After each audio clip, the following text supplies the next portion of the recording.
Sejam bem-vindas, bem-vindos e bem-vindes a mais um curso de bolso do Instituto da Cor, Dados contra o Racismo. Meu nome é Gabriela Araújo, eu sou líder da comunicação e disseminação de conhecimento do Instituto da Cor. A nossa organização, ela combate o racismo por meio de projetos, disseminação de conhecimentos e proposições de políticas públicas com base em evidências.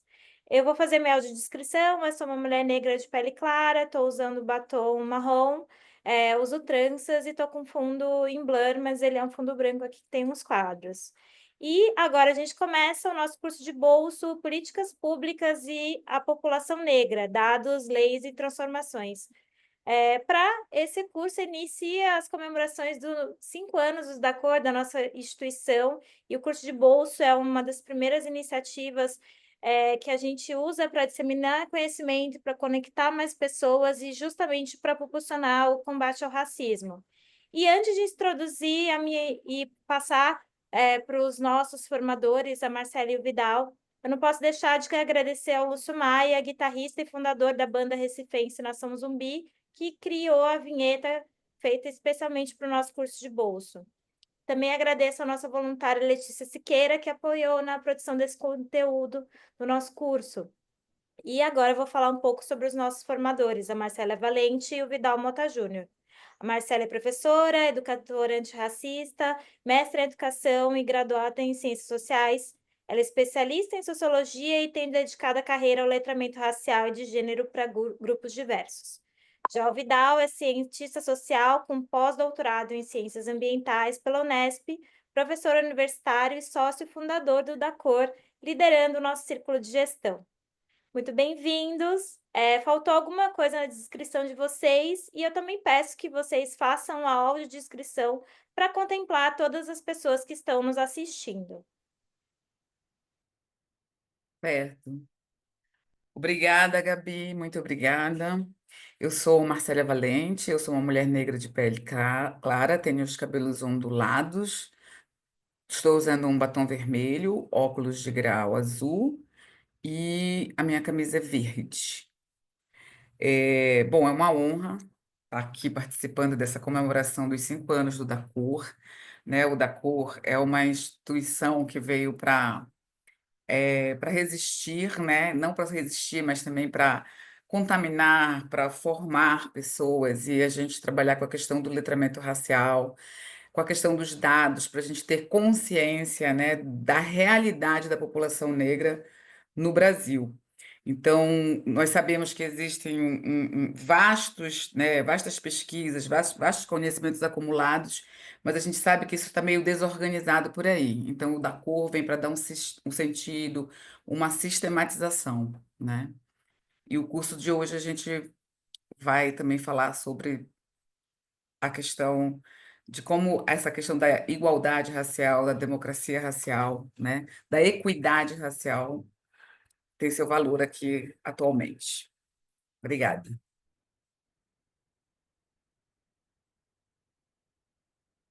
Tá falando no... Vidal, o Vidal vai se Oi, apresentar? gente. Eu sou o Vidal, sou um homem negro de pele clara e estou muito feliz em estar aqui com a Marcélia, a minha amiga de longa data e parceira também de longa data do DACOR, para falarmos sobre política pública, né, e a população negra, né, alguns desafios relacionados a essa questão bastante ampla, mas bastante complexa.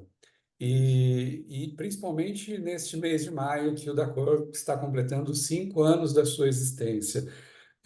Faço minha as considerações que a Marcélia já fez, porque nós temos tido um trabalho, né, contínuo, um trabalho persistente nessa agenda, que é a agenda da equidade racial e enfrentamento do racismo.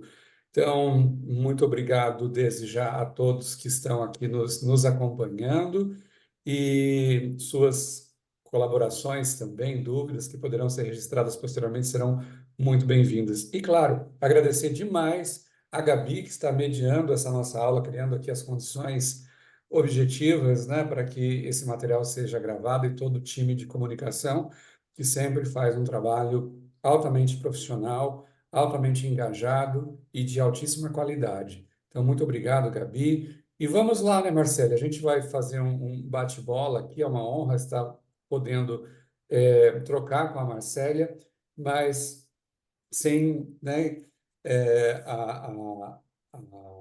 o risco, principalmente nesse processo, da gente não transmitir de forma adequada. Então, a gente quer que a gente transmitir da forma mais objetiva possível esse conjunto de informações que principalmente a Marcélia preparou. É bom também que os cursistas saibam que boa parte dessa estrutura e desse percurso, né, do plano de aula aqui que a gente vai executar foi feito aqui pela professora Marcélia. Marcélia, então, mais uma vez, obrigado. E vamos lá trazer essa questão da política pública e principalmente como que a população negra, né, ainda é principalmente pouco atendida pelas políticas públicas, no caso aqui do Estado brasileiro. É uma parceria, né, Vital? Estamos sempre juntos aí, colaborando um com o outro, sempre, né? Bom, então vamos lá. Obrigada. Vou compartilhar aqui a tela para que todas as pessoas possam assistir aí aos slides preparados por vocês. O, a temática do nosso curso hoje, né, é políticas públicas e a população negra, dados, leis e transformações. Então, o nosso objetivo é tratar um pouco desse percurso, dessa trajetória das leis antirracistas no Brasil, né? A gente tem um início, a gente sabe que durante mais de 300 anos nada foi feito em relação à política pública para a população negra do Brasil, que era uma população expressiva no país. Então, nós vimos durante esse percurso e trajetória uma proibição, né, desse tráfico, desse infame comércio, e a gente começa com uma lei proibitiva das questões do tráfico negreiro, e depois nós vamos ver uma série de outras leis que vão se colocando, mas essas leis, na verdade, elas têm o intuito de adiar o processo de libertação desses seres humanos escravizados. Então, nós vamos ter leis como Lei do Ventre Livre, que a gente sabe que é uma lei que as crianças que nasciam, né, elas já nasciam livres, mas mais ou menos, porque essas crianças só teriam sua liberdade mesmo efetivada depois dos 20 anos de idade. E a gente sabe que a projeção de vida, como me ajuda, Vidal, quando você tem a vida longa, A expectativa de vida. a expectativa de vida, Expectativa de vida. né, era uma expectativa muito curta, né? Então, depois nós tivemos a lei dos sexagenários, ao mesmo tempo, eu vou usar a mesma justificativa. As pessoas faziam 60 anos, raramente pessoas escravizadas faziam 60 anos. Raramente essas populações faziam 60 anos. Então, eram leis que eram discutidas, mas no intuito de adiar. Olha, nós temos que adiar ao máximo essa questão da libertação no Brasil, porque nós precisamos dessa mão de obra para sustentar essa economia, né? Que era uma economia baseada na exploração de uma força de trabalho. Então, nós vamos ver uma ausência, mesmo 1888, que a gente caminha para essa questão da lei Áurea, não por benevolência, né, do império, mas por conta de agitações e movimentos sociais, um movimento negro, né, uma série de revoltas que já eram vistas e conhecidas no Brasil. Havia um temor enorme que eclodisse uma grande revolta, como já tinha sido no Haiti, e existia uma comunicação entre esses articuladores, né? Tanto da abolição quanto quem queria preservar a escravidão no país.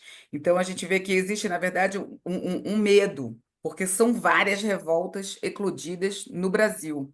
Então, há um movimento de pressão e chega um momento em que a coroa não pode mais ignorar. Ou seja, teríamos que fazer alguma coisa para que essas pessoas, que eram maioria, né, no país, então, uma questão super preocupante, porque os códigos civis, os códigos de lei do Brasil, não eram feitos em cima para as populações negras, não existia nada. Tanto é que, nesse momento, eles começam a correr com uma legislação punitiva, né? Nós temos que fazer uma legislação, porque o que acontece? Não tem lei para todo esse povo que está aqui, a lei era só para gente. Então, nós precisamos criar leis. E eles começam a criar uma série de leis que vão coibir, que vão proibir, né, essas populações que, a partir daquele momento, seriam pessoas libertas, né? E a gente sabe, a partir desse momento, do dia 13 de maio de 1888, que é uma mentira contada 1000 vezes e que muitas pessoas ainda acreditam nessa mentira, né? Nessa benevolência e não na conquista dos povos, dos povos africanos em luta pelo Brasil. Então, há uma falta, há uma ausência total de política pública pós-abolição. A gente vai ver uma série de questões mesmo de leis, né, criminais sendo desenvolvida. O que nós vamos ver é 100 anos depois, uma série de problemas vão passando durante esses 100 anos, mas a Constituição de 1988. Você pode passar, por favor, Gabi? E aí, Marcélia, eu só Sim. quero, pegando a sua fala, né, e contextualizando para os nossos cursistas, alguns aspectos, né, importantes. Primeiro que você falou disso, né, como algumas leis, né, eram feitas apenas para um faz de conta, ou como aquilo que popularmente ficou muito conhecido aqui no Brasil, justamente por causa, né, dessas iniciativas legais, que era a famosa lei para o gringo, para inglês ver, né? Então, ou seja, leis que não tinham sentido algum e não tinham nenhuma eficácia, né? Mas essa questão, você falou no caso da lei do sexagenário, né? É muito curioso, porque a expectativa de vida de uma pessoa escravizada no Brasil era baixíssima, né? Então, ou seja, essas pessoas, um cidadão médio no Brasil do século, um homem livre no Brasil, tinha uma expectativa de 35 anos, né, em meados do século XIX. Então, um escravizado tinha uma expectativa de vida ainda, a expectativa de vida média era muito menor. Então, ou seja, era uma lei, era um faz de conta, né? Mas por que eu estou falando, enfatizando essa questão do faz de conta? Porque, do ponto de vista de políticas sociais, do ponto de vista de desenvolvimento humano, do ponto de vista de fortalecimento da sociedade civil, de construção de uma sociedade democrática no Brasil, uma sociedade que buscasse trazer equidade, nós não tivemos no país. Então, quando estou falando de políticas públicas, né, no Brasil, nós estamos falando de políticas públicas e, portanto, da formação de um Estado que não dialoga com a base social, que não dialoga com as massas dessa sociedade. E, no caso, na boa parte do século XIX, nós estamos falando de uma massa de pessoas que são escravizadas. A boa parte dessa população ainda é a população escravizada, é uma população que não é vista, né, como gente, não a ela conferida nenhuma humanidade do ponto de vista do Estado, do ponto de vista de políticas públicas. Portanto, nós estamos falando da formação de um Estado calcado, né, na invisibilização daqueles que, né, construíram e foram a base da geração de riquezas que é a população negra e a população indígena, né? Então, ou seja, as políticas públicas do Estado brasileiro não dialogavam, não estavam voltadas e não reconheciam como pessoas, enfim, detentoras de direito, como era sonhado pelo Iluminismo, por exemplo, uma das, né, das mais fortes vertentes filosóficas, né, que estavam em evidência no mundo, e até do próprio positivismo, né, que busca, né, outra vertente que vai ser importante para a formação da República no Brasil, que trabalha com a ideia de racionalidade. Aqui as coisas vão ter uma outra configuração, um convívio com um processo brutal de desumanização, na qual a população, né, que é a base da sociedade, e, portanto, a maior parte desse tecido social, dessa base humana que forma o Brasil, tem a sua participação e a sua inclusão negada nesses espaços de poder e não são representadas e não são acolhidas, né, pelo Estado brasileiro. É isso, né? Não existe nenhuma forma de acesso, né? A questão da humanidade que você falou, eu gosto muito, às vezes as pessoas discutem ainda, principalmente em datas comemorativas como a Consciência Negra, essa questão, né? Porque a gente vê uma série de panfletos, de frases, de efeito, falando, não importa a cor da pele, né? O que importa é a alma. E eu costumo questionar, eu falo, olha, nessa época as pessoas não tinham alma, né? Elas não eram dotadas de alma. A religião apagou, inclusive, a alma delas. Então não tem como a gente, não tinha como o Estado reconhecer, né? O Estado não reconhece. Não reconhecia e algumas das vezes ainda não reconhece, né? Pode passar, por favor, Gabi?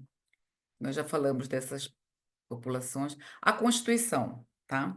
A Constituição também é resultado de uma série de articulações do movimento negro unificado, de algumas pessoas que são pontos chaves nesse movimento, como Abdias Nascimento, que era um político, era um teatrólogo, era um articulador do movimento negro e esteve pautando a questão as leis para a Constituição de 1988. Então, essa Constituição, ela prevê essa igualdade entre todas as pessoas, o que a gente chama no direito do princípio da isonomia, e que geralmente também é um pouco questionado, porque quando a gente coloca políticas afirmativas, quando a gente desenvolve uma lei, né, que tem como objetivo uma reparação histórica por ausência do Estado durante o tempo, as pessoas questionam: ué, mas e o artigo 5º da Constituição? Todos não somos iguais perante a lei? Por que que esse grupo de pessoas terão que ter vantagens, privilégios em relação à lei se somos todos iguais? Somos todos iguais perante a lei no sentido dos mecanismos jurídicos e de como o Estado olha para a gente. Né? Da forma, o Estado vai olhar para a gente, ele faz toda a construção de política pública dele a partir, né, de algo que é justo. Mas nós sabemos que existe uma, uma dívida mesmo, uma diferença gigantesca, desigual, do quanto esses povos ficaram para trás, tá? Então, a gente tem que explicar que todos nós somos iguais perante a lei, mas a gente precisa ver que tem determinados grupos sociais que estão em desvantagens há muito tempo, de falta de acesso. Eu acho que um livro que eu indico muito nessa questão dessa igualdade é o livro da professora Lívia Santana, de cotas raciais. Ela vai falar, ela vai colocar no livro várias leis que foram postas, que foram desenvolvidas, né, que impediam as pessoas negras de acessarem qualquer escola, de acessar qualquer forma de educação. Isso, e eram leis em todos os estados do Brasil. Isso que é muito bacana do livro dela, porque ela põe leis de todos os estados do Brasil que impediam, as pessoas negras eram proibidas de acessar a escola. Então, nós não somos iguais perante a lei nesse sentido de fato, né? No sentido material da história. É claro que no sentido teórico nós gostaríamos sim que isso fosse uma verdade, tá? Então, a questão da valorização cultural também. Se a gente pensar que até muito pouco tempo essas manifestações culturais das populações negras e indígenas eram tidas como algo, né, que não compunha a sociedade brasileira, né, e sem valorização mesmo, sendo que a gente faz parte, né, a gente é constituído, quando a gente fala hoje em dia de ancestralidade e marca esse histórico dos nossos povos e tenta resgatar essa ancestralidade dos nossos povos, né, é algo que é muito recente, né, é uma coisa que é muito recente. E por conta do quê? Por conta, de uma série de direitos que são conquistados. Então, quando a gente fala, por que que antigamente não se falava isso e agora fala? Porque antigamente não se tinha direito. Antigamente não se tinha direito de falar, não se tinham conquistas. Então, era como se houvesse o que a Cida Bento fala, um pacto da branquitude mesmo nesse sentido, tá? Então, a criminalização também. Partimos para um momento em que entendemos que o racismo é um problema gravíssimo social, de violência. Então, a gente precisa criminalizar, porque tem pessoas que morrem por serem da população negra, tem pessoas que morrem porque participam de manifestações culturais dos seus grupos. Então, a Constituição ela veio definir aqui uma série de direitos, né? E falar assim, olha, a partir de agora, nós, brasileiros, também estamos contemplando a história desses dois outros povos que nos constituíram, tá? Quer falar alguma coisa, Vidal? Só mostrando que isso que você nos diz, né, é tão importante, porque a Constituição de 88 é a primeira Constituição negra da nossa história, vamos entender assim. Isso, nós estamos falando de 1988, é só para entender o gap, né? Isso que você falou, pela ausência de direitos. Ou seja, a abolição foi em 1888. 1800, século XIX. Somente um século depois é que a gente vai ter uma carta legal, né, ou seja, um documento jurídico, né, o mais importante, né, mais importante lei do país, que vai trazer justamente aí a questão da garantia de direitos fundamentais sem distinção de qualquer natureza. Porque até então nós estamos falando de uma estrutura jurídica totalmente enviesada mesmo para a discriminação. Então, isso é muito importante falar. O Estado brasileiro atuando em prol da discriminação e, portanto, em prol da promoção do racismo. O racismo, quando falamos que o racismo é uma coisa estrutural no país, essa estrutura está corroborada pela estrutura do Estado, que deveria ser a instância que correspondesse, né, a um pacto entre todos os indivíduos da sociedade. No caso brasileiro, não. No caso brasileiro, foi intensificador de exclusão e de não a reparação das mazelas, né, de toda aquela herança muito nefasta que a escravidão traz para a nossa sociedade, né? Nesse processo de subalternização das pessoas por causa da cor da sua pele, no caso brasileiro, né? Por causa do fenótipo. Ah, mas o Brasil é um país muito mestiço. Esse final de semana, inclusive, voltou essas escolas, nós somos todos mestiçados, né? Bom, os humanos são mestiçados. Nós, como humanos, somos mestiços, né? Não é mais do ponto de vista biológico que nós estamos falando essa desigualdade e esses processos, né, de violência, mas nós estamos falando de um processo social na qual a ancestralidade, né, das pessoas, como você bem disse, né, Marcélia, do Abdias Nascimento, né, quanto mais escura for a sua pele, quanto mais evidente que você tem na sua genealogia a presença de pessoas que foram escravizadas, mais riscos, né, e menos oportunidades você terá na sociedade brasileira. Isso é um dado, isso é uma realidade. E só 100 anos depois, né, então, a gente vai ter todo esse período de 1888 até 1988, com algumas medidas, com muita luta, com muito posicionamento por parte, né, da comunidade negra nesse país, que sempre foi uma população, né, maioria da população, e sempre denunciou esses processos, porque ela sempre, como estava no slide anterior, a cor da pele negra nunca esteve nos espaços de poder de forma majoritária, né, ou de forma realmente representativa, correspondente a esse perfil demográfico, né, que faz com que a gente seja um dos países mais negros do mundo. A gente talvez acho que só perca para a Nigéria em termos de população, né, absoluta negra no mundo. Então isso é reflexo de política pública, isso é reflexo de como que o arcabouço do Estado brasileiro tem atuado e como principalmente atuou no século XIX na sua Constituição, né, quando surge o Estado brasileiro em 1822 como um Estado independente, mas altamente excludente para a maior parte, né, um Estado com ausência de cidadãos e de cidadania. E aí, esse século XX, a República, principalmente a partir de 1889, né, que paradoxalmente a República deveria ser república, deveria ser para todos, só vamos ter esse processo sendo tentado, né, sendo esforçado para que se coloque em prática a partir de 88. E percebemos que de 88 para cá, né, Marcela, não vou ficar dando spoiler aqui, ainda temos muitos desafios, né?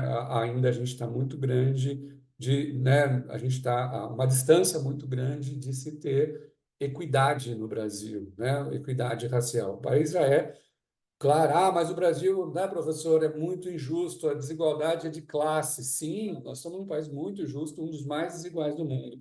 Mas quando a gente faz a interseccionalidade com classe, né, raça e, principalmente, gênero, aí nós vamos ver que né, a coisa, o buraco é muito mais, né, embaixo, o problema é muito maior para um segmento da população que sente isso brutalmente na sua pele, né? No seu corpo, na sua forma de existir, e é a população negra, e principalmente, ainda mais se é a população negra nessa questão interseccional, a mulher negra, por exemplo, no Brasil, que vai ter ainda muito mais dificuldades, né, perante esse cenário.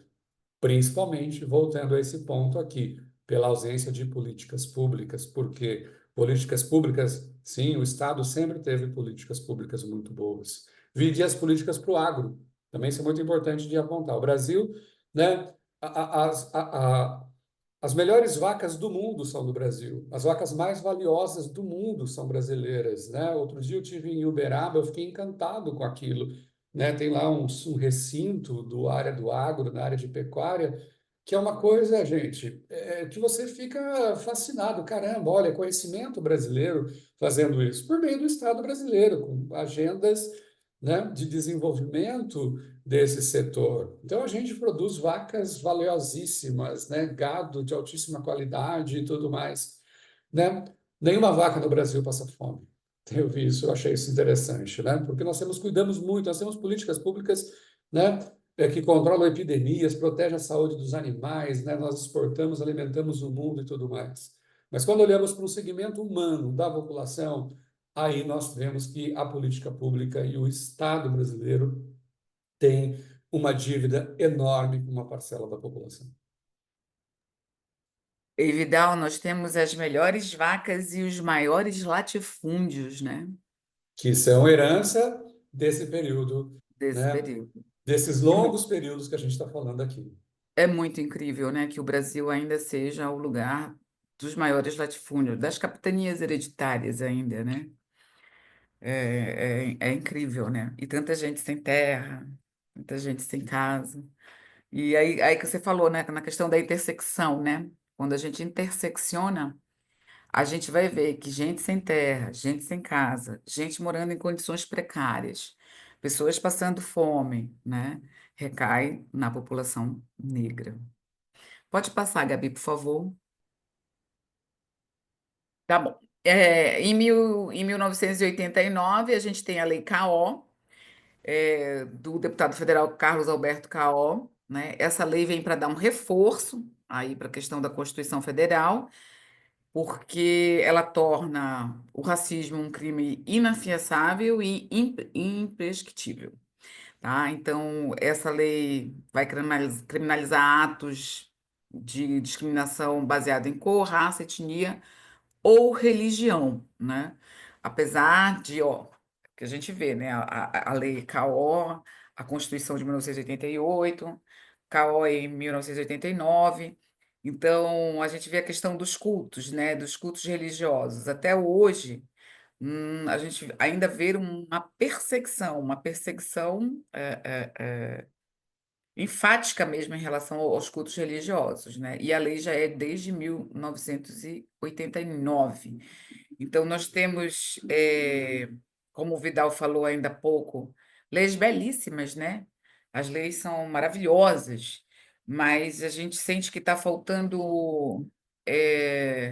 uma aplicação dessas leis pelo Poder Judiciário, né? O entendimento do Poder Judiciário em relação a essas punições, que elas sejam severas, porque ainda, como a gente sabe que o nosso judiciário é constituído, em sua maioria, por pessoas, vou falar pela branquitude, né? Que tem um conceito aí atravessado pela branquitude, e a gente sabe que, em sua maioria, essas pessoas não têm letramento, Por isso que também nós estamos aqui, quando se fala assim, dá a impressão que todo mundo tem letramento. Não tem. E o sistema judiciário mostra isso, esfrega isso na nossa cara todos os dias. Porque se esses cidadãos, essas pessoas, né, institucionais, que estão dentro de uma instituição jurídica, tivesse a percepção, né, de que o racismo existe de fato e que essas punições devem ser aplicadas severamente, nós não tínhamos esse tanto de crimes aí impunes, ou é a repetição de uma série de crimes, porque as pessoas se sentem também à vontade em eliminar, como sempre o fizeram, a população negra do país, tá? Então, há uma proteção ampliada aí com a Lei CAO, quando ela fala assim, olha, é imprescritível, é inafiançável, e você não vai sair daqui, né? Mas a gente vê que o sistema judiciário continua pecando, liberando as pessoas que cometem crime de racismo, em sua maioria. Você vê pouquíssimas pessoas ficando presas, você vê raríssimas pessoas sendo punidas, sendo chamada a atenção, ou pagando, né, uma multa que seja para que esse crime não se repita. Não existem exemplos, né? Esses exemplos não são dados todos os dias. Então, as pessoas elas sentem que tudo bem, né? Há uma impunidade do poder judiciário. Mas a lei está aí, a lei está aqui. O que nós precisamos?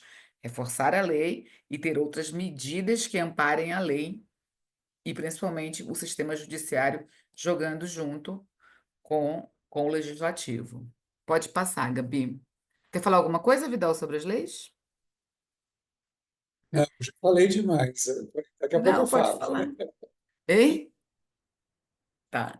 E aí nós temos o Instituto da Igualdade Racial, 2010, vem no sentido mais específico também, né, da questão do trabalho. Olha, quando as pessoas tem um compromisso, né, em trazer para dentro das empresas também a população negra.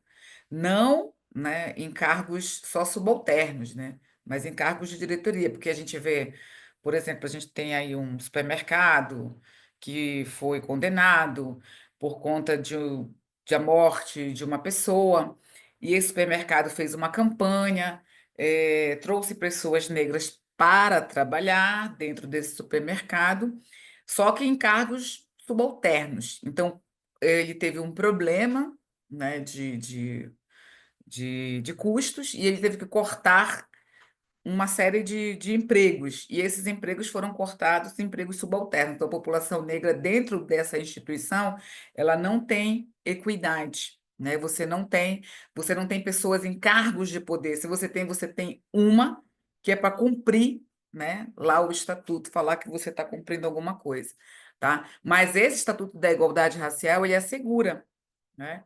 Ele assegura, ele provoca, ele chama para essa responsabilidade para que dentro de uma instituição, de uma empresa, exista a questão da equidade racial, tá?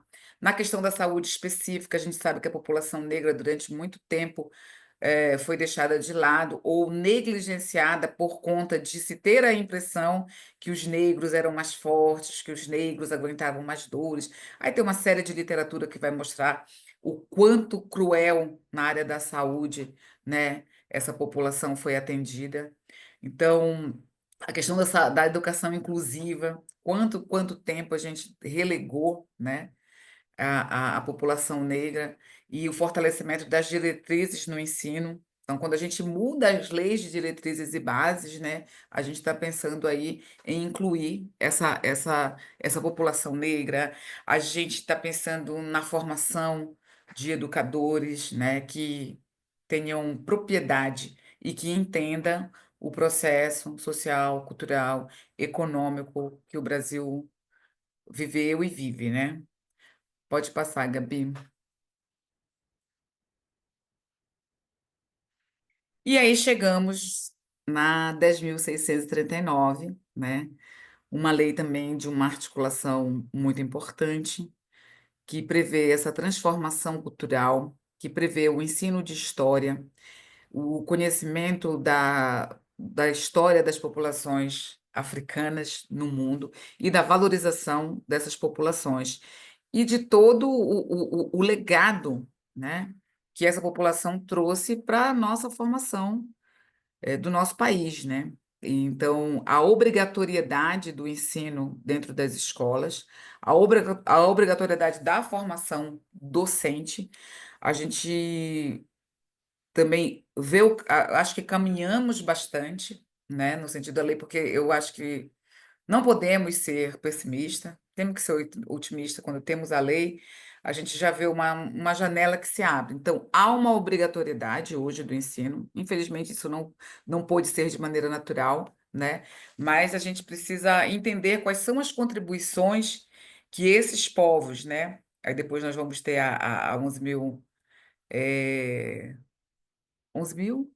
Esqueci. Aqui traz os indígenas para dentro. 11.645. 11.645. Tá, os 645. Corta isso aí, tá, Gabi? Tá. Aí nós temos uma reforma no currículo, né? E uma das coisas que estão em processo, que eu diria que da lei, né? Porque nós construímos um material didático gigante em relação a essa proposta, né? Fizemos a reforma curricular como país, mas ainda caminhamos bem devagar na formação docente, né? Temos algumas iniciativas, às vezes umas iniciativas que são isoladas, mas ainda não temos o montante dos nossos professores no país com uma formação que tenha letramento racial, né? E eu não estou falando isso em instâncias de ensino básico, de ensino fundamental, 1 e 2, eu estou falando isso no geral, tá? Em todo o ensino pode ser mestrado, doutorado, pós-doutorado, livre docência. Nós não temos ainda essa formação voltada para o letramento racial. Então, muitas pessoas ainda ignoram nossa trajetória como povo, né? E assim, a aplicabilidade disso para eu formar pessoas que venham também a entender, a fazer parte, a defender e ser, sim, uma política antirracista, porque a gente fala, não basta não ser racista, o que a Angela Davis falava, porque isso é real. Você tem que ser antirracista, você tem que combater. Então, a formação de professores ainda é uma coisa que a gente tem que caminhar bastante. Eu acho que teria que ter um incentivo assim enorme, né? Mesmo fazer isso num mutirão grandão, com muitos incentivos públicos ou de empresas privadas também, que reforçasse essa questão da formação dos professores, para que a gente pudesse resistir, né?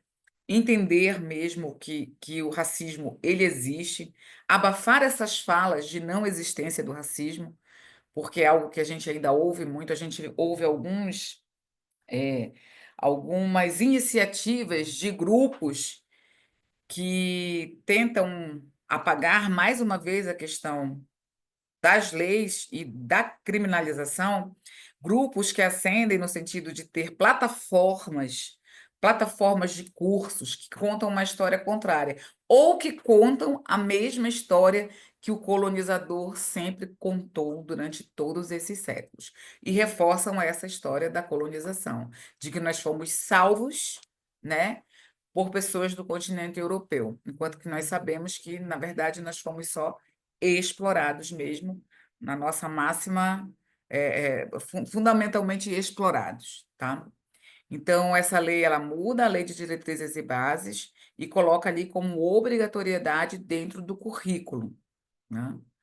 Então, tornou-se um instrumento aí também de uma ação muito importante, que eu acho que vários grupos que se reúnem aí em volta usam no sentido de conquista mesmo e de avanço no sentido da lei. Quer falar, Vidão? Não, Não? bom, já que você me provocou, né? Tudo bem. É importante enfatizar, né, que está aqui nos ouvindo, nos assistindo, o COA 10.639 é uma baita conquista, né? Ela foi sancionada em 9 de janeiro de 2003. ela fez 20 anos, né? Ela está caminhando agora para 22 anos, aliás, tem Sim. 22 anos. Nós do Dacor fomos profundamente impactados por essa lei, né, pelo acompanhamento desta lei. O Dacor, inclusive, tem até um estudo, publicou um boletim que está no nosso site sobre, né, os impactos, a eficácia da lei, a efetividade desta lei. Mas, infelizmente, voltamos àquele velho problema lá do século XIX. O Brasil é um país que algumas leis pegam e algumas leis são para, infelizmente, claro, num outro contexto, tem as suas eh, especificidades, mas ainda é uma lei que não pegou, como diz a Marcela. Tem muito a fazer em termos de formação, né? Tem muito em termos de avançar. Mas não pegou por quê? 70% teve um estudo feito por uma organização parceira, mostrando que no Brasil 70% das secretarias municipais de educação não aplicam a lei. Ou seja, nós temos uma legislação que deveria fazer com que o ensino da cultura afro-brasileira, né, e a história da África chegasse em todos os níveis de ensino. Eu não tive, na minha formação acadêmica, é isso, claro. Eu me formei antes de 2003 em termos de graduação. Mas desde 2002 eu sou professor universitário. E eu sempre trabalhei com essa questão porque eu inseria essa questão nos planos de ensino, de universidades públicas e privadas que eu lecionei. Mas não que as instituições trabalhassem com esse, né, com esse olhar e o cumprimento da lei. Somente nos últimos anos é que o Ministério da Educação vem cobrando que cursos de graduação trabalhem com a questão da cultura afro-brasileira, as questões ligadas aos aspectos étnico-raciais, né? A educação é a ERE, a educação para as relações étnico-raciais. Ou seja, mas na educação básica, que onde nós temos a maior parte do alunado e temos os desafios muito maiores, né, em termos de formação e de construção de valores, né, de cidadania, essa questão ainda passa ao largo da maior parte das escolas, infelizmente. E isso é uma manifestação do racismo estrutural e também é uma forma de manutenção do racismo institucional, porque as nossas escolas continuam ensinando só com autores negros, só com arte negra, só com referência, aliás, sem autores negros, sem referenciais, né, negros, sem representatividade num país na qual a maior parte, né, da nossa linguagem, da nossa filosofia, da nossa forma de ser e existir é profundamente negra, né? A identidade brasileira, em tudo aquilo que nós nos destacamos no mundo, né? Ela é negra. Não tem, o que é música brasileira? Uma música que reproduz a música dos Estados Unidos? Aliás, nem sei se os Estados Unidos têm uma música. Aliás, a música norte-americana, o rock, vamos dizer assim, tem origem negra, né? O blues, o jazz, enfim. Mas a cultura brasileira também é a cultura negra, né? Mas isso não é trabalhado, né? A gente trabalha num país, a nossa educação parece que muitas vezes ela só se inspira no modelo eurocêntrico, a sensação de que o nosso aluno é um aluno, né, que mora na Finlândia, né? Claro que a Finlândia é uma baita referência em aprendizado, mas eles trabalham muito com o contexto deles e a gente não sabe fazer isso aqui. Isso ainda não é feito, né?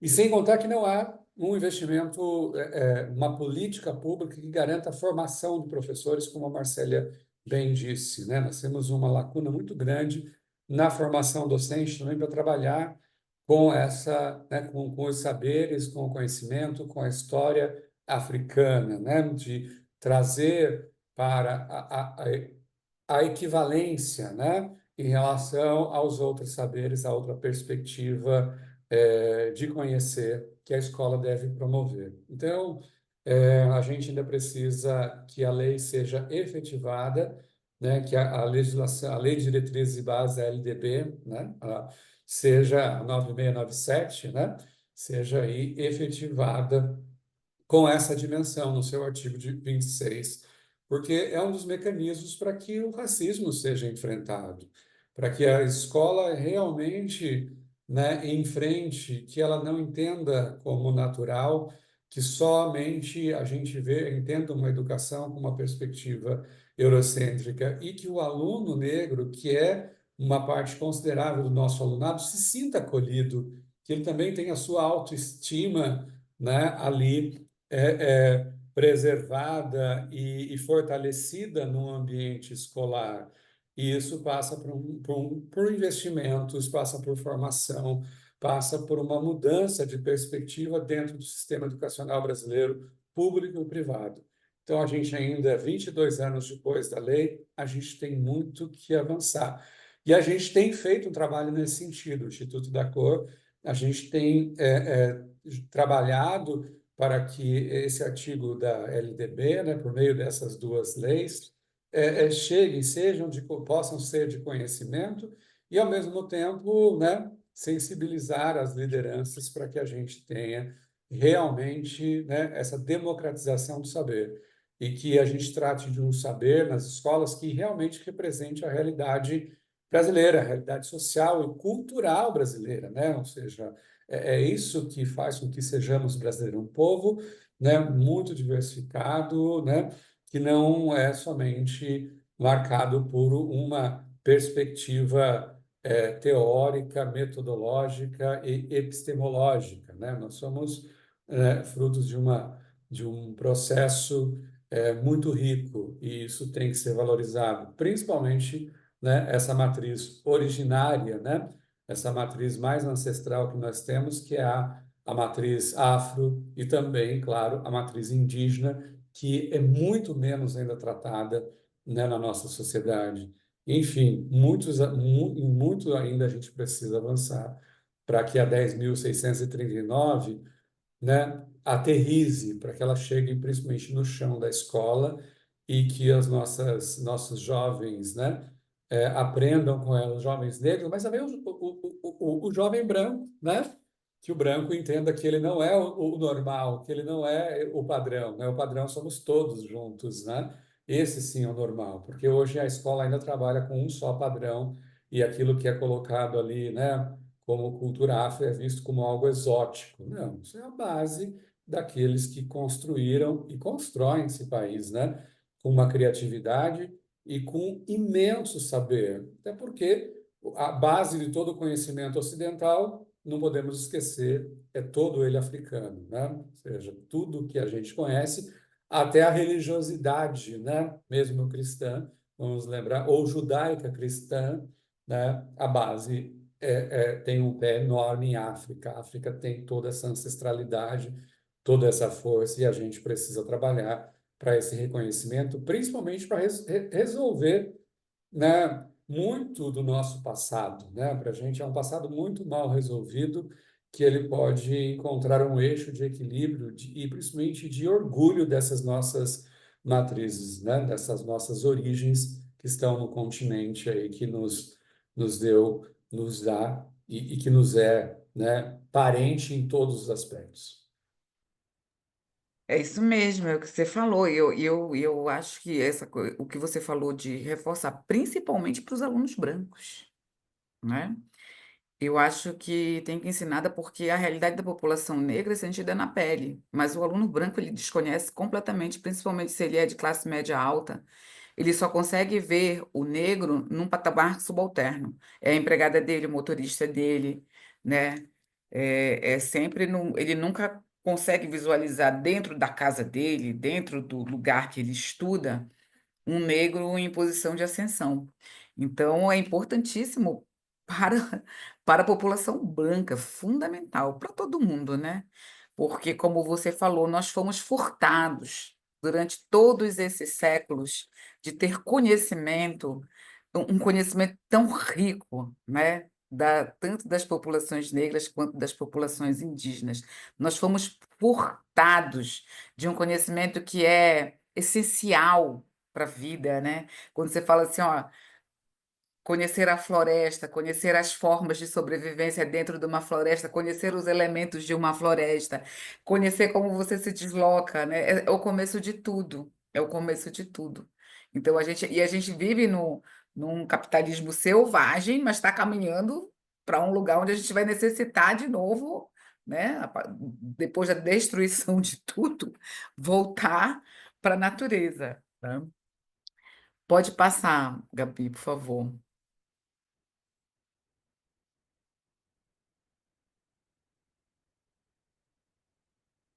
A lei de cotas, né? A lei de cotas racial aí, em 2012, também vem nesse sentido de reparação, como eu falei anteriormente, lá da professora Nívia Santana, do livro dos feminismos, da coleção Feminismos Plurais, né? Cotas raciais. Então, ela é uma lei que vem tomar uma forma de reparação constitucional, né? Então, essas pessoas todas que ficaram para trás, agora, com 50% de chance de voltarem. Tanto é que a gente vê, desde a partir de nós, eu e o Vidal, que somos professores universitários, e es- estávamos na universidade, né, quando a lei de cotas se abriu, nós vimos, né, Vidal, a universidade colorir, né? Nós vimos a diversidade dentro da universidade, não num grande número, mas nós vimos pessoas que não acreditavam assim que tinham acesso, que não sabiam que podiam, porque tem muito isso. Às vezes as pessoas elas não sabem que podem, né?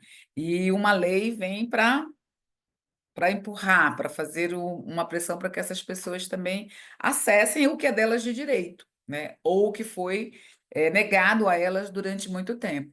Então, a gente tem essa questão dessa reparação constitucional, mesmo dentro de uma lei, um combate muito mais forte ao racismo estrutural, né? Porque se eu tenho pessoas dentro da universidade que vivem realidades diferentes, nós teremos aí uma série de debates, de questionamentos, né? De avanços mesmo nesse debate, tanto é que a gente vê que tem muito a ver, né, Vidal, com 2012, com o reforço das discussões, das propostas, seja, muitas pessoas adentraram esse ambiente que era limitado para poucos, né, para as pessoas negras. Então, hoje a gente tem aí uma universidade que não passa incólume no sentido de determinar o que a branquitude quer. Né? A branquitude pode até determinar, mas hoje em dia ela encontra um bloco, ela encontra uma parede em que ela vai ter que discutir, né? Será resultado de uma negociação. Claro que ainda sonhamos, né, que muito mais pessoas da comunidade negra penetrem esses espaços, mas eu acho que para nós, professores de universidade, foi incrível. Foi incrível até a movimentação das pessoas brancas, né? As pessoas brancas ficaram mais espertas. Mas a lei de cotas raciais ela é muito importante. Apesar, aí nós temos também um movimento, por conta justamente desse acesso, um movimento de pessoas que são contra as cotas raciais e esbarram de novo na questão da meritocracia, né? Mas se a gente não é tudo igual, por que que tem que ter essa cota racial aqui para esse público? Então, mais uma vez, né, a gente precisa de história, a gente precisa que essas pessoas aprendam história, para elas saberem que existe sim uma dívida enorme, né? Que é necessário sim uma inclusão, que é necessário, sim, de critérios técnicos, de critérios jurídicos que amparem quem foi excluído durante tanto tempo. Pode passar, Gabi. Eu vou passando porque também quero dar a palavra para o Vidal daqui a pouco. As políticas afirmativas, né? Essas cotas educacionais do ensino superior. Ah, mas seria ideal que fosse, então seria ideal. Mas nós conseguimos para o ensino superior, então, ok, agora a gente tem que buscar, não eliminar, né? Porque as pessoas falam, ah, mas essa lei ela não resolve. Ela não resolve aqui, mas ela resolve um tanto sim. Se temos que fazer outras coisas, a gente vai buscar, a gente vai para outras conquistas, sem eliminar essa. Os incentivos empresariais, então a gente vê uma série de programas de diversidade dentro das empresas que criam oportunidades. A Cida Bento é uma excelente referência para a gente ver o avanço disso, porque ela conta, né? A Cida Bento é uma professora, autora, pesquisadora, mas ela trabalhou durante muito tempo em RH de empresas, né? E ela fala dessa questão de evolução, de quantas as pessoas eram impedidas de acessar cargos empresariais por conta da cor da pele, tá? Os direitos territoriais, então a gente vê a demarcação de territórios quilombolas, né, demarcação de terras indígenas, uma série de, de, de, de direitos que foram também furtados, que a gente sabe que a população negra foi expulsa, né, das terras, das populações indígenas, a mesma coisa. São populações expulsas, né, banidas. Eu que sou do norte, eu sou do Amapá, então a gente assiste muito aos territórios quilombolas serem ocupados. Quando eu falei eu sou do norte, porque o norte tem muito minério, bauxita, manganês. Então, essas populações elas foram varridas por conta dos minérios, da implantação da exploração do minério, né? Então, garantir a lei, garantir que esses povos estão na terra e que essa terra é deles é muito importante. Então, essas políticas afirmativas, elas vêm para garantir essa propriedade. A gente sabe também que lá atrás houve uma lei de terras que impedia as pessoas, mesmo que elas tivessem dinheiro, de comprar terras, porque elas eram negras, né? Então, são políticas afirmativas que vêm garantir o direito, tá bom? Vidal, eu passo a palavra para você, se você quiser complementar mais alguma coisa daqui. Não, acho que ok, é importante, né? Acho que a gente fez até aqui um panorama, né, Marcélia, muito importante sobre até onde chegamos, né? Então a gente falou aí de vários instrumentos, né, de políticas públicas, de várias leis, né? Ou seja, esse é o tema da nossa aula de hoje, né? Desde lá das leis do século XIX, né? E depois o século XX, né?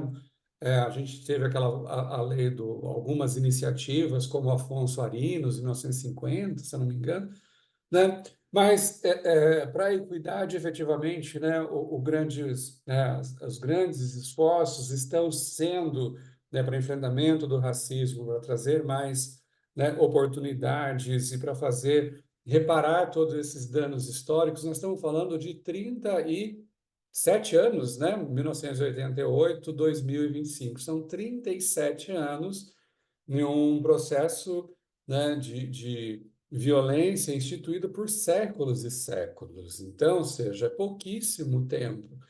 Como você bem disse, isso ainda causa muita resistência, isso causa ainda muita estranheza, apesar que, do ponto de jurídico, isso já está pacificado, né?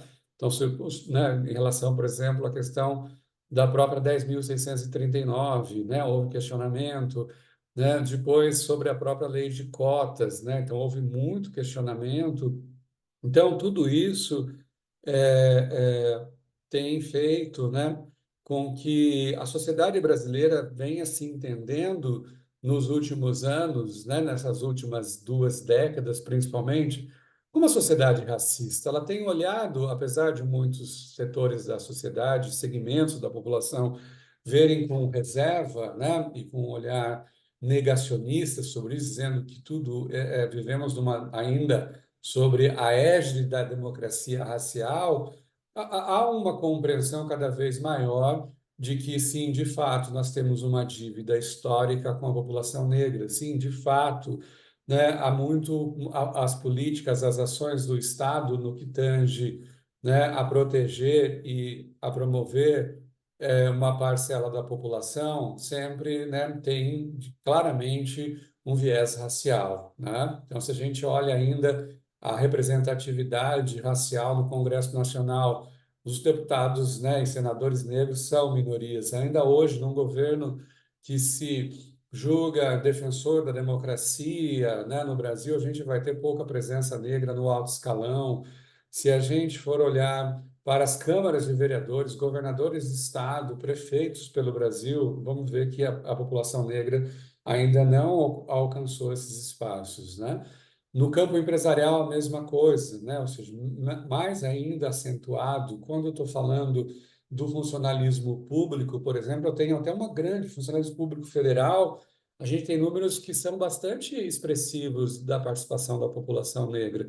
Mas no segmento, por causa dos concursos públicos, né, que tem criado mecanismos de inclusão, né, de cotas, por exemplo, nos concursos.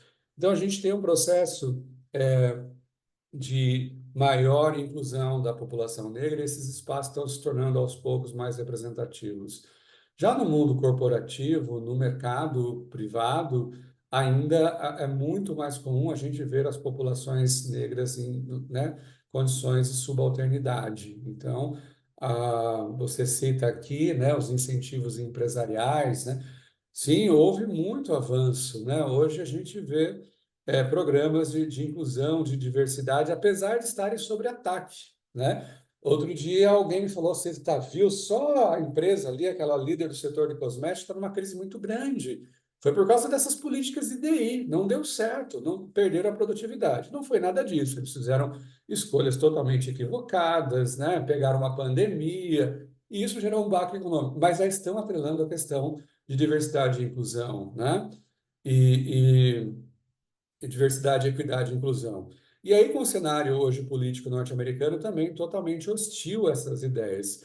Mas azar deles, né? Isso já é comprovado pela literatura. Harvard tem vários estudos mostrando, né, entre quem está no governo hoje, né, lá nos Estados Unidos e estudos feitos por Harvard, azar de quem quiser seguir o governo que está lá hoje, acho eu, porque eu vou estar do lado da ciência, né? Eu acho que a ciência tem produzido coisas, né, que a gente deve dar mais ouvido para ela, principalmente para fazer análises sociais. E estudos de Harvard, só para citar o caso norte-americano, tem mostrado que quanto mais diversidade, inclusão, equidade, mais competitiva, mais produtiva, mais inovadora, mais criativa está aquela sociedade e aquela organização que disso, né, se apropria. Então, é muito importante que isso aconteça, né? E a gente vê esse movimento, sim, as políticas públicas afirmativas também têm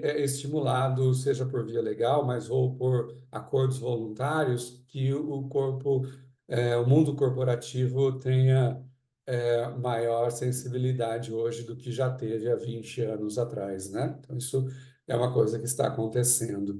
E, claro, também essa questão dos direitos territoriais. Nós temos a questão das titulações, por exemplo, de comunidades. A minha origem, né? A minha ancestralidade é quilombola do Vale do Ribeira, e a gente está vendo um avanço gradativo. Há muito a ser feito pelas comunidades quilombolas, ainda são comunidades que lutam, que resistem, que têm uma contribuição gigante para a agricultura brasileira, para a nossa cultura, para um convívio equilibrado com o meio ambiente, mas são populações que vivem em condições, em geral, de muita precariedade, de muita vulnerabilidade social. E passa pela essa questão de titulação de terras, né, que ainda precisa avançar. Mas esse é um direito que está sendo conquistado, né, e vem sendo, né, vem ocorrendo.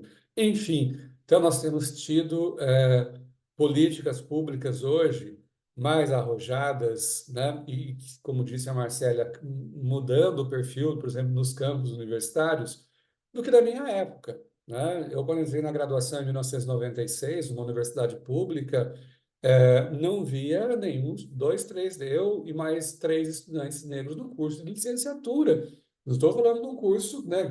Curso com menor concorrência, né? Que não, nunca foi aqueles cursos mais elitizados. Os cursos elitizados, então, os da área de saúde, da área de ciências sociais aplicadas ou de tecnologias, eram praticamente, né, invisíveis, né?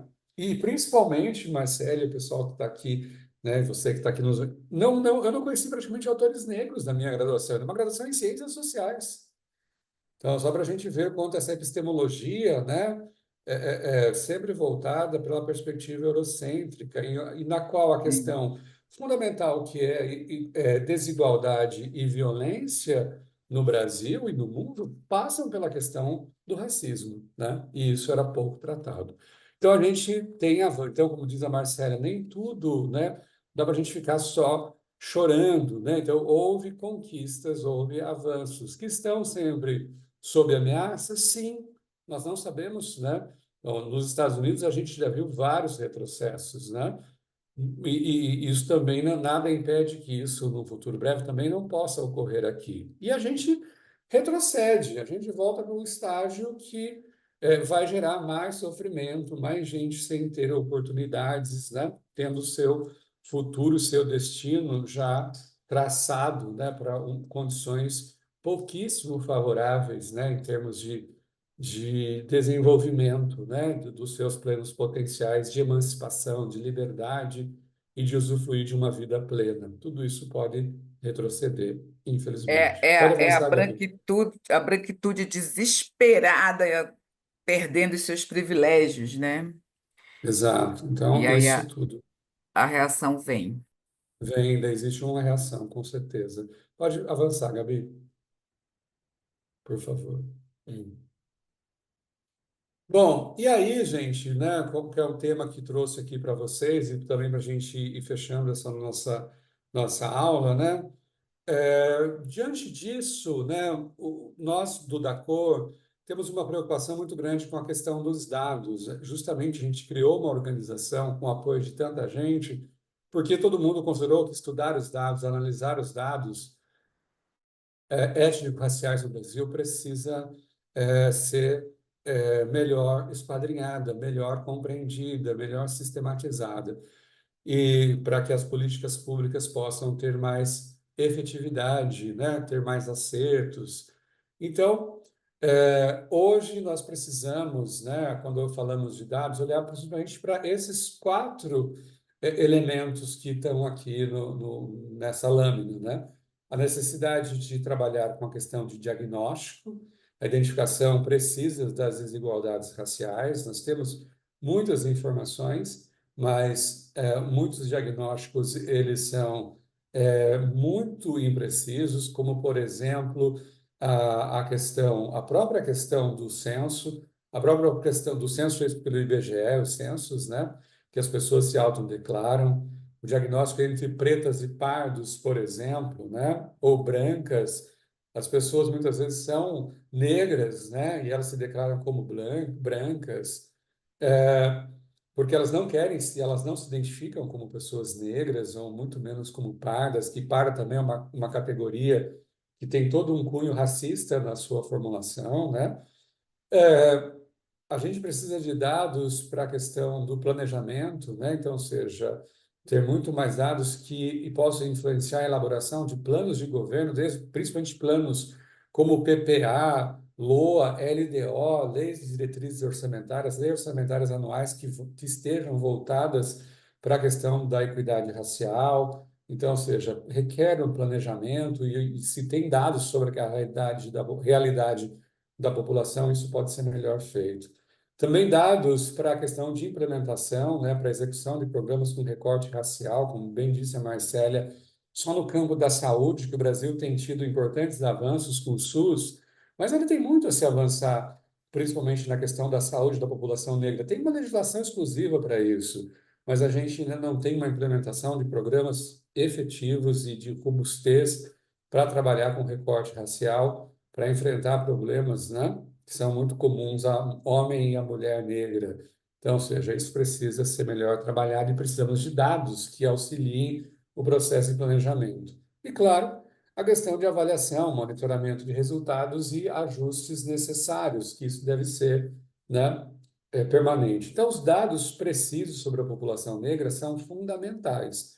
A gente não faz gestão, não faz política, não melhora a atuação do Estado, não tem política efetiva se não tiver informação. E, principalmente, a partir disso, estabelecer as metas, né? Então, com isso, a gente consegue mensurar as desigualdades. Isso é fundamental e a gente ainda tem muitas deficiências nesse sentido, né?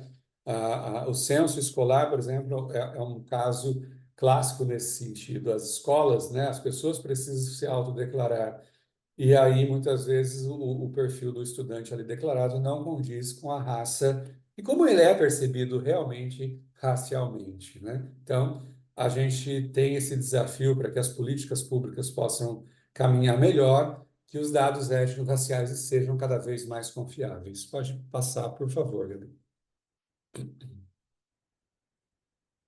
E aí a gente hoje, né, precisa, para quem está a fim de olhar para isso, você várias instâncias, né, governamentais que trabalham com a questão de dados. Nós, da Cor, buscamos nossas informações sempre nessas bases, né? O IBGE, que tem os censos demográficos, né? A PNAD contínuas e algumas pesquisas específicas sobre características étnico-raciais, mas não só, né? O IBGE, o IPEA, que é outro importante instituto de pesquisa econômica aplicada, um dos responsáveis pelo Atlas da Violência, o DataSUS, que trabalha com as estatísticas de saúde, o INEP, né? Vinculado ao Ministério da Educação, o INEP, o Instituto Nacional de Pesquisas, né? Pedagógicas, Anísio Teixeira, que vê várias variáveis, né? Várias questões que retratam, como que a desigualdade está instituída aqui no Brasil, né? Então, nós temos esses dados que são, né, que fundamentam os estudos sobre desigualdades estruturais. Mas ainda, muitos recortes e muitos cruzamentos precisam ser feitos para que a gente avance. Porque, às vezes, esses dados só constatam, mas não ajudam a cruzar com outras categorias, com outros temas, para que as políticas públicas sejam mais efetivas. Porque não basta constatar que o aluno negro não aprende, né? Como está aprendendo um aluno branco, porque também você tem que cruzar com o quê? Com o renda daquela família.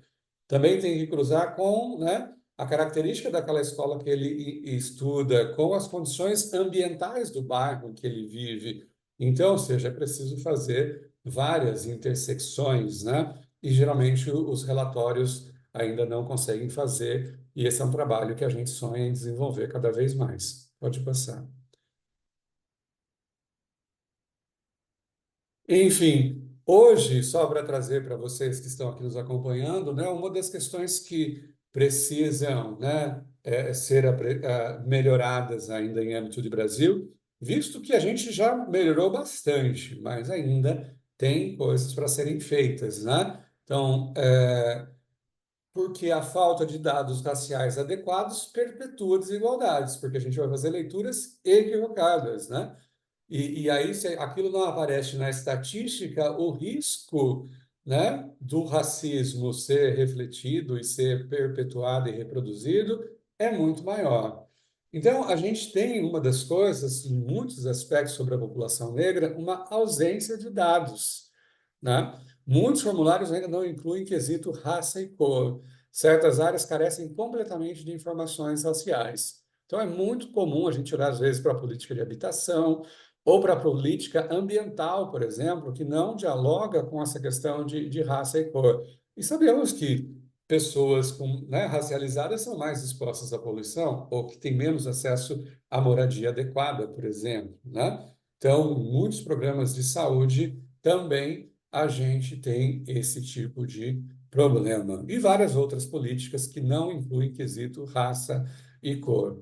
Também classificação inadequada, né? Categorias raciais imprecisas prejudicam análises. A autodeclaração nem sempre é respeitada nas coletas, né? Então, ou seja, às vezes fica muito subjetivo esse trabalho, tá? Então, isso precisa ser melhorado. Análises incompletas, né? Estudos falham ao não cruzar variáveis raciais.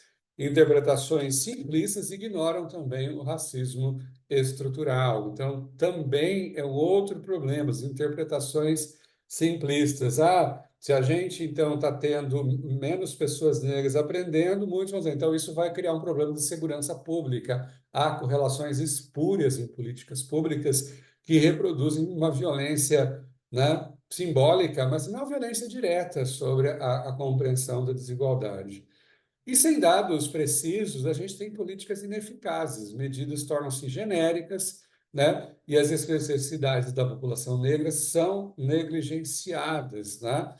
Dada a sua história, a sua característica, né? E os desafios que ela enfrenta historicamente, né? Desde questões subjetivas, né? De que é ser negro, estar negro nessa sociedade, que há uma política deu certo com uma população, uma comunidade branca, né, no interior de São Paulo, também vai dar certo e vai funcionar adequadamente, né, no contexto de uma comunidade negra. Às vezes tem muitas vicissitudes, então a invisibilidade estatística é uma coisa que precisa ser trabalhada. Por favor, Gabi, pode passar. Então, só para trazendo alguns dados, né, já que não poderia deixar de ser assim, alguns indicadores, né, aqui que mostram essa brutal desigualdade ainda que a gente tem na sociedade brasileira em pleno 2025, quando a gente olha para o quesito racial, principalmente entre brancos e negros, né? A taxa de desemprego entre negros, né, é maior do que em brancos, né? A letalidade policial é o dobro, né? Quase o triplo para jovens negros. A questão da mortalidade materna continua sendo um problema seríssimo, né, para as mulheres negras. A diferença salarial, aqui em Sorocaba, ela é de quase 70%. Eu falo aqui de Sorocaba, onde eu moro, é muito diferente a diferença. Em termos nacionais, é 28%. Enfim, então, um país, quando a gente olha para a questão racial, estamos falando de uma grande, mas uma grande desigualdade no tratamento e na forma como esses segmentos. Ah, professor, mas não tem brancos que sofrem, que são excluídos, são pobres? Claro que tem, mas o percentual para a população negra é muito maior. O ideal é que todo mundo tenha, né, dignidade, as mesmas condições e que a gente saia todo mundo dessa situação. Nós estamos falando de medidas que precisam ser efetivadas, de políticas públicas para que enfrentem essa brutal desigualdade. Pode avançar, Gabi. Então, os dados no recorte racial revelam profunda desigualdade e demonstram como o racismo estrutural afeta todas as dimensões da vida: saúde, emprego, segurança, moradia, enfim. Esse é um problema seríssimo, né? Para nós, o da cor, esse é o maior problema desse país. Pode avançar. Então, uma das coisas que são muito importantes e muito caras para nós do Dacor, né, é, é sempre, e compartilhamos com todos aqui nessa aula, é a leitura crítica de gráficos. Quando a gente vê informações e todo mundo procurar assim, será que a questão racial está atenta, né? Então, ou seja, para que as informações tenham maior consistência e reflitam melhor a realidade que a gente vive. Então, é preciso identificar as variáveis raciais, né? Quando a gente olha para um gráfico, uma informação hoje feita por universidade, institutos de pesquisa, né? Verificar se o estudo utiliza categorias claras, pretos, pardos e brancos, analisar tendências temporais, observar a evolução dos indicadores ao longo dos anos, cruzar diferentes indicadores, como estava dizendo, né, anteriormente, para que haja uma informação efetivamente consistente, questionar ausências, né? Questionar quais dados não estão sendo apresentados e, claro, a verificar fontes, avaliar a metodologia e credibilidade das informações. Isso nos dá, né, já alguns parâmetros para que as informações sejam condizentes com a nossa realidade, não com vieses ou com falhas, né, no trato com os dados ali apresentados. Pode avançar. Enfim, a gente está quase acabando, né? Então, ou seja, algumas considerações, né, diante de tudo isso, sobre as políticas públicas, né? As leis são fundamentais, mas insuficientes, né, sozinhas. A implementação exige vontade política e, como eu estava dizendo, recursos adequados, como, né, a LDO, né, os PPAs, enfim, todas essas ferramentas, né, de montagem de orçamento são muito importantes.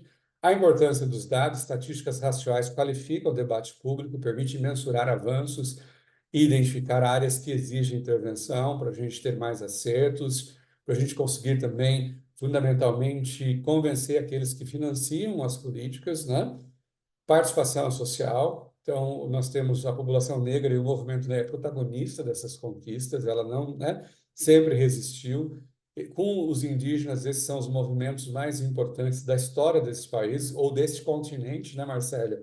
Né? São aqueles que sempre resistiram. Seu Sim, ativismo pressiona por políticas públicas mais efetivas.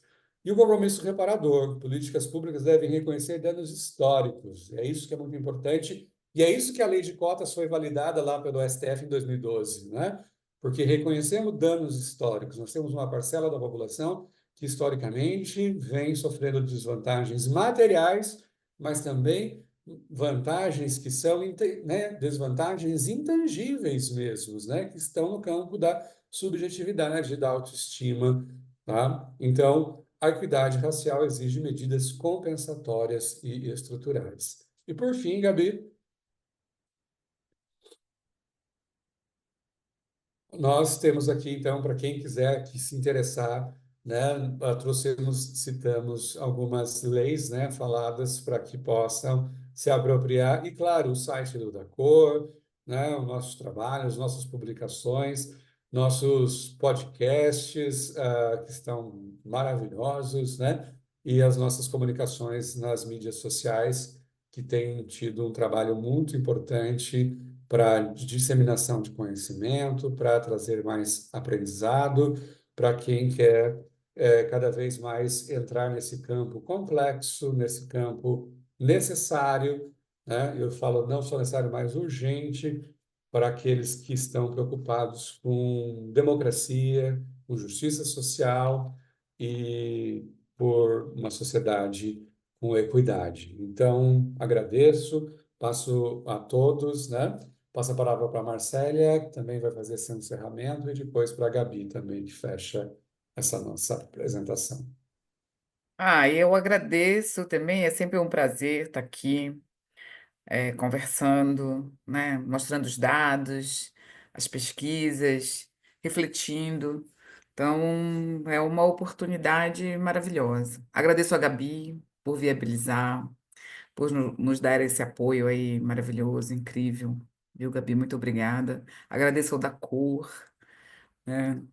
O da Cor mudou minha vida já em muitos aspectos, então é muito importante, né? Que ele exista, que ele permaneça, que ele cresça, que ele crie asas, tentáculos, né? E adentre em muitos lugares. Obrigada. Gente, foi uma aula incrível, assim, vocês deram um panorama e mostraram a importância justamente desse cruzamento, né, da importância dos dados para políticas públicas e o que a gente também tem muito a avançar, né, a gente já teve legislações que em determinados momentos elas podem até ter sido, né, se a gente fosse comparar, nossa, será essa legislação é meio absurda, mas naquele contexto ela né? Ela teve o seu papel e a gente sempre precisa revisitar, e eu acho que a importância dos dados e evidências, e a importância hoje de organizações como o da Cor, né? A gente falando desses 5 anos, a importância de uma organização que fala sobre dados justamente para fomentar isso, né? Para fomentar a discussão, para estar com outros pares, sejam organizações do terceiro setor, sejam governos e associações e a população, justamente por isso que a gente está nesse curso de bolso, justamente para conseguir promover o debate e fazer com que as pessoas elas possam estar junto conosco, né? Que eu acho que esse é o papel do Dacor. Não é, aqui é um movimento não de repassar conhecimento, mas justamente de troca, né? Então, se você gostou do nosso curso, curta, compartilhe, acesse também nos nossos comentários que vai ter um formulário para você avaliar essa formação e também depois conseguir a certificação para ele. E acesse os outros cursos também no nosso YouTube, conheça o nosso site, institutodacor.ong.br. E esse é só o começo de uma série de outras iniciativas que a gente vai ter ao longo desse 2025 para comemorar os 5 anos da nossa organização. Muito obrigada e até a próxima.